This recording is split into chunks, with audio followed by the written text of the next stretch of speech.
Já falamos da doutrina de demônios, doutrinas dos homens, doutrinas dos fariseus. Existe a doutrina do sábio. A Bíblia nos diz em Provérbios capítulo 13, versículo 13 e 14.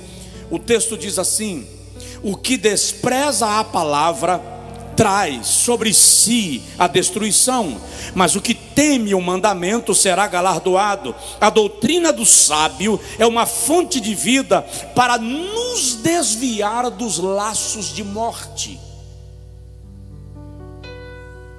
É o princípio que nos ensina a prudência, que nos orienta.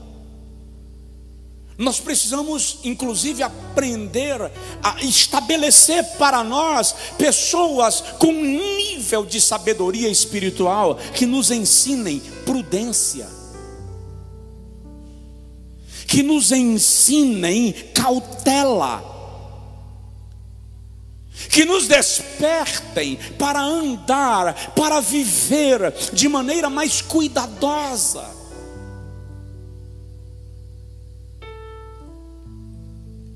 A doutrina de Paulo nós encontramos, ele nos ensina a vivermos longe da corrupção do mundo.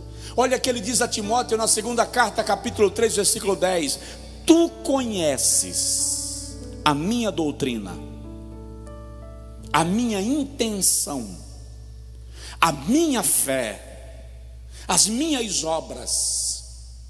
Querido, presta atenção. Quando o pastor sobe no altar e começa a trazer uma palavra doutrinária para a sua vida, e às vezes o pastor é duro na palavra doutrinária que ministra, não está querendo te expor, só está querendo te levar pelo caminho que abdica da corrupção do mundo. Nenhum pastor sério, estou falando de homens chamados por Deus, deseja ver a ovelha sob seus cuidados se perder no mundo, no pecado e nos erros. E quando uma ovelha se perde, a alma do pastor sofre. Paulo se perturbava com aqueles que pregavam heresias na igreja. Ele chega a dizer para os irmãos de Corinto na segunda carta, capítulo 12: eu temo ir ter convosco, e ao chegar lá, me deparar com aqueles que pecaram e não se arrependeram, e eu tenho que chorar por eles publicamente diante de vós. Pastor sério sente dores de parto. Pastor que entende sua vocação e sua chamada, acorda na madrugada preocupado com os desvios que a igreja trilha, com aquilo que deixou de ensinar. Pastor que entende sua vocação, termina de pregar e volta para casa se perguntando: o que eu poderia ter dito e não disse? O que eu disse que pode ter entristecido alguém? Porque existe um zelo na alma desse ministro por aqueles que ouvem a ministração da palavra através da sua vida. Quantas vezes o culto terminou sob graça, poder, unção, você chorando e eu desci deprimido? Era isso mesmo? Será que não foi muito duro? E aquilo que o Senhor me disse era para ter dito agora, não era para ter dito ainda? Paulo diz assim: eu sofro dores de parto por vossa causa, até que Cristo seja gerado em vós. Jesus disse: o zelo da tua casa me consome.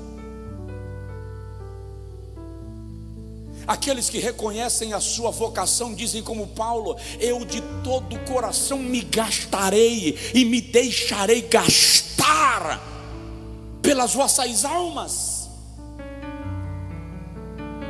Como disse um certo pastor idoso: certa feita, pastor como profissão é a pior do mundo, como missão é a mais nobre.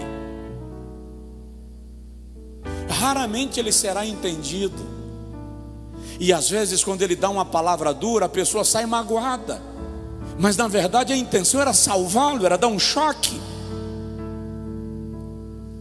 Eu lembro que eu me deparei um dia aqui, eu estava saindo bem fora da hora de almoço, era mais de 3 da tarde, estava sem almoçar, e eu me deparei com um irmão aqui na tenda, uma pessoa, não era cristão, não era evangélico, e ele disse: eu quero falar com o pastor Josué Brandão.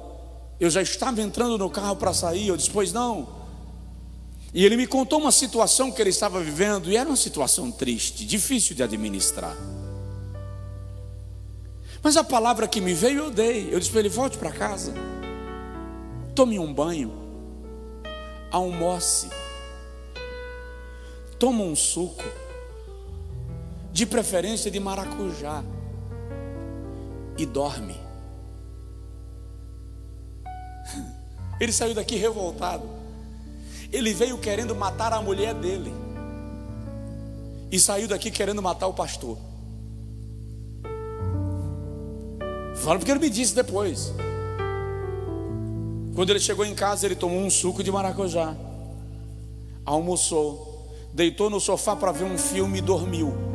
Por volta das 5 da tarde, acordou no outro dia, na hora do café da manhã. Tomou café, tomou banho, pensou em sair, mas o corpo não resistiu. Voltou para a cama e dormiu até meio-dia. Levantou, almoçou, tomou o banho, planejou sair, mas primeiro resolveu descansar do almoço. Dormiu de novo, acordou 5 da tarde.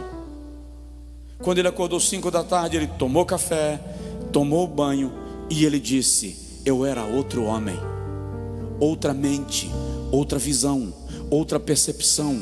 Deus me curou enquanto eu dormia, Deus me libertou enquanto eu descansava.